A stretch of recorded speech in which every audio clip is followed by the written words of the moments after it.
اللهم صل على محمد وآل محمد. اعوذ باللہ من الشیطان الرجیم. بسم اللہ الرحمن الرحیم. الحمد للہ رب العالمین والصلاة والسلام علی اشرف الانبیاء والمرسلین وخاتم النبیین سیدنا و مولانا ابی القاسم محمد. اللہم صل علی محمد وآل محمد وعجل فرجہم وعلی اہل بیتہ الطیبین الطاہرین المعصومین المظلومین ولعنۃ اللہ علی اعدائہم اجمعین. اما بعد فقد قال اللہ تبارک و تعالی فی محکم کتابہ المجید وفرقان الحمید. بسم اللہ الرحمن الرحیم. ثم لتسألن یومئذ عن النعیم. صدق اللہ العلی العظیم. اللہم لعن قتلۃ امیر المؤمنین علیہ السلام.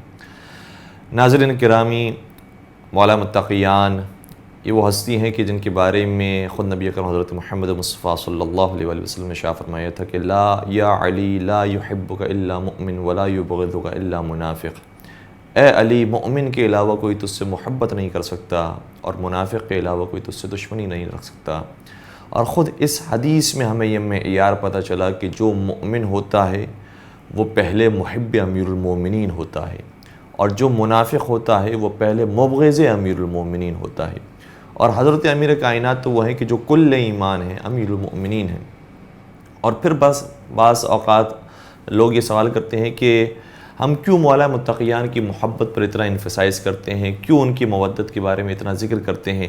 کیا قبر میں ان کی امامت کے حوالے سے سوال ہوگا؟ کیا قیامت میں ان کی امامت کے بارے میں سوال ہوگا؟ تو اس شبے کو اور اس سوال کے جواب میں ہم چند باتیں بیان کرنے کی کوشش کریں گے. کچھ آیات ہیں قرآن کریم کی کہ جس سے پتہ چلتا ہے کہ یہ محبت ضروری ہے. ارشاد ہوتا ہے قرآن کریم کی آیت ہے، بسم اللہ الرحمن الرحیم. قل لا اسألکم علیہ اجرا الا المودۃ فی القربى. اے رسول، ان سے آپ کسی چیز کا کوئی سوال نہ کیجیے اور کچھ نہ مانگیے، الا المودۃ فی القربى، مگر یہ کہ قربہ سے محبت کی جائے. جو آپ کے قرابت دار ہیں ان سے محبت کی جائے. اور قرابت دار میں کون ہیں؟ اتفاقاً ایک اور قرابت دار نے یہ سوال کیا، اور جناب ابن عباس ان کا نام ہے، جو پیغمبر کے چچا زاد بھائی ہوتے تھے اور خود ان کے قرابت داروں میں شامل تھے، لیکن جانتے تھے کہ جن سے محبت کا حکم دیا جا رہا ہے وہ اور ہیں، اور جن کو یہ حکم دیا جا رہا ہے وہ اور ہیں. لہذا سوال کیا کہ بتائیے آپ کے وہ قربہ کون ہیں جن سے مودت اختیار کرنا واجب ہے؟ تو نبی اکرم نے شاہ فرمایا علی و فاطمہ و ابناہما و علی مرتضی، حضرت فاطمہ زہرا اور ان کے دونوں بیٹے امام حسن اور امام حسین علیہ السلام ہیں کہ جن کی محبت اختیار کرنا ہم پر واجب ہے. تو پہلی بات تو یہ ہے کہ اس محبت کا سوال ہوگا جس طریقے سے نبی اکرم نے سوال فرمایا. اس کے علاوہ متعدد روایات موجود ہیں کہ جو کچھ آیات کے ذیل میں ہیں، اور یہ صرف ہماری کتابوں کے اندر نہیں بلکہ کتب اہل سنت کے اندر بھی روایات موجود ہیں. ایک بڑی بہترین کتاب حاکم حسکانی نے لکھی ہے، تقریباً وہ 900-800 سال پہلے کی لکھی ہوئی کتاب ہے. شواہد التنزیل کے نام سے انہوں نے کتاب لکھی، اور 2 آیاتیں اس کے اندر ایسی ہیں کہ جس میں پتہ چلتا ہے کہ اس سلسلے میں سوال کیا جائے گا. ایک آیت میں ارشاد ہوتا ہے کہ وقفوا انہم مسئولون. جب قیامت میں اہل محشر جا رہے ہوں گے تو حکم یہ ہوگا کہ ان کو روکو اور ان کو رکواؤ اور ان سے سوال کرو. تو جس چیز کا سوال ہوگا روایت کے مطابق اور اسی کتاب کے مطابق، وہ سوال یہ ہوگا کہ کیا تم ولایت علی اور ولایت اولاد علی کو مانتے تھے یا نہیں مانتے تھے؟ تو اس کا سوال کیا جائے گا. جو بسا اوقات لوگ کہتے ہیں کہ بھائی صرف لا الہ الا اللہ محمد رسول اللہ پڑھ لیں، اصل میں تو اسی کا سوال کیا جائے گا، باقی اور کسی چیز کا تھوڑی کوئی سوال ہے. نماز، روزہ، زکوٰۃ یہ سب پابندی سے ادا ہونی چاہیے. تو ایسی بات نہیں ہے. جس طریقے سے دیگر چیزوں کے سوالات ہوں گے، صحیح ہے، توحید سب سے زیادہ اہمیت رکھتی ہے، نبوت نبی اکرم سب سے زیادہ اہمیت رکھتی ہے، لیکن اس کے ساتھ اور متصل جو چیز ہے وہ ولایت امیر المومنین حضرت علی بن ابی طالب علیہ السلام ہے، جس کا سوال کیا جائے گا. اور اسی طریقے سے ایک واقعہ بھی ہے کہ جس میں چھٹے سرکار حضرت امام جعفر صادق علیہ السلام تشریف فرما تھے اور امام ابو حنیفہ تشریف لائے. تو جب دسترخوان پر بیٹھے تھے تو امام نے سوال کیا کہ تم بھی اپنے آپ کو امام کہتے ہو، تو مجھے اس آیت کی تفسیر ذرا بتاؤ کہ کیا ہے. کہ قرآن یہ کہتا ہے، سورہ بینہ کی آیت ہے کہ ثم لتسألن یومئذ عن النعیم، کہ اس دن سوال کیا جائے گا نعیم کے بارے میں. نعمت کے بارے میں. وہ نعمت کون سی نعمت ہے کہ جس کے بارے میں سوال کیا جائے گا؟ تو ابو حنیفہ کہنے لگے کہ یہ جو سامنے دسترخوان پر نعمتیں سجی ہوئی ہیں اس کے بارے میں سوال ہوگا کہ ہم نے کتنی کھائی کتنی نہیں کھائی. اس حوالے سے سوال کیا جائے گا ہم نے کتنا استفادہ کیا. تو چھٹے سرکار نے بڑا خوبصورت جواب دیا. فرمایا کہ اگر کوئی بادشاہ بھی تمہیں دعوت پر بلاتا ہے اور تمہارے سامنے انواع اور اقسام کی غذائیں رکھ دیتا ہے تو کیا وہ جاتے جاتے تم سے سوال کرتا ہے کہ تم نے کتنا کھانا کھایا تھا اور تم نے کون کون سے کھانے کھائے تھے؟ جب ایک دنیا کا عام بادشاہ یہ سوال نہیں کرتا تو کیا رب العالمین تم سے یہ سوال کرے گا کہ دنیا میں تم نے کتنے کھانے کھائے تھے اور کتنے غذائیں کھائی تھی؟ یہ سوال ہوگا. تو کہتے ہیں کہ فرزند رسول پھر آپ بتائیے کس نعمت کے بارے میں سوال کیا جائے گا؟ تو چھٹے امام جعفر صادق علیہ السلام نے فرمایا کہ وہ نعمت جس کے بارے میں سوال کیا جائے گا وہ امیر المؤمنین حضرت علی ابن ابی طالب صلی اللہ علیہ وسلم کی ولایت اور ان کی محبت ہے. اس کے بارے میں پوچھا جائے گا کہ وہ تمہارے دل میں تھی یا نہیں تھی، ان کی ولایت پر تم تھے یا نہیں تھے، ان کو اپنا امام مانتے تھے نہیں مانتے تھے، یہ سوال کیا جائے گا. تو ولایت امیر المومنین حضرت علی بن ابی طالب صلی اللہ علیہ وسلم کے اوپر کوئی دو رائے نہیں ہے. قرآن کریم کے اندر اس حوالے سے آیات موجود ہیں اور روایات کے اندر اس کا ذکر موجود ہے. پھر اگر ہم ایک مرحلہ اور آگے بڑھتے ہیں کہ ولایت امیر المومنین میں سے بھی جب خلافت امیر المومنین کا وقت آیا تو کیا مولا کا مزاج ایسا تھا کہ جب خلافت ہاتھوں میں آ گئی تو پھر رویہ تبدیل ہو گیا اور بیہیویئر تبدیل ہو گیا؟ عجیب بات یہ ہے کہ جی ہاں تبدیل ہوا ہے، لیکن دنیا والے جب خلافت اور حکومت کو حاصل کرتے ہیں تو ان کے خرچ کے اندر اضافہ ہو جاتا ہے اور شاہانہ خرچ رکھتے ہیں. لیکن امیر کائنات مولا متقیان جب خلافت پر آئے ہیں تو پہلے جتنے اخراجات تھے اس کے اندر بھی کمی واقع ہو گئی کہ اب یہ بیت المال ہے، اس لیے اب انصاف کے ساتھ اسے تقسیم کیا جائے گا. اور کتنے ہی واقعات ایسے ہیں، جناب عقیل جو ان کے بڑے بھائی ہوتے ہیں لیکن اس کے باوجود بھی جناب عقیل سے کئی مرتبہ گفتگو ہوئی اور مختلف واقعات اس کے اندر پائے جاتے ہیں. کبھی کچھ درہم و دینار کا انہوں نے تقاضا کیا، کبھی کچھ روٹیوں کا حتی تقاضا کیا، تو اس حوالے سے بھی، اور کبھی آٹوں کا سوال کیا. تو اس حوالے سے بھی امام نے شاہ فرمایا کہ اگر میرا اپنا مال ہوتا تو میں تمہیں خوشی خوشی دے دیتا، لیکن یہ بیت المال ہے.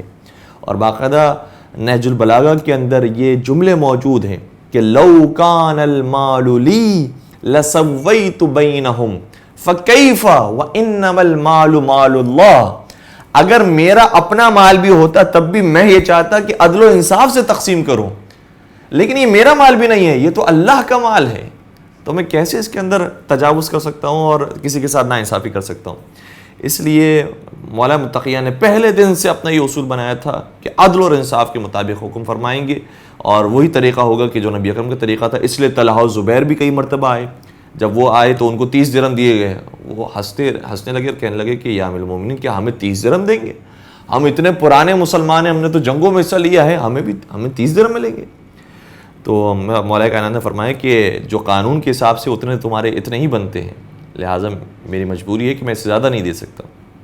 جب وہ جانے لگے تو ایک نو مسلم جو پہلے کافر تھا پھر مسلمان ہوا تھا وہ آیا امام کی خدمت میں اور امام نے اس کو بھی 30 درہم دیے. تو پھر طلحہ و زبیر کی تو آنکھیں پھٹی رہ گئی کہ یہ امیر کائنات کس طرح سے ہمارے ساتھ سلوک کر رہے ہیں، ہم اتنے پرانے مسلمان ہیں اور ان کو بھی یہی دے رہے ہیں کہ جو ابھی مسلمان ہوئے ہیں.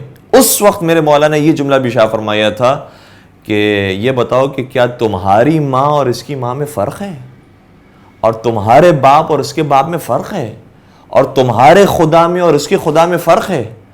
تم دونوں کا خدا بھی اللہ وحدہ لا شریک ہے، تم دونوں کی ماں بھی حوا ہے، اور تم دونوں کا باپ بھی آدم ہے. تو جب کسی چیز کے اندر فرق نہیں ہے، اور اسی طریقے سے بھوک اور پیاس کے اندر جب انسان کے فرق نہیں ہے، تو پھر میں کیوں درہم و دینار کے اندر فرق رکھوں؟ یہ عدل اور انصاف میرے مولا نے قائم فرمایا تھا.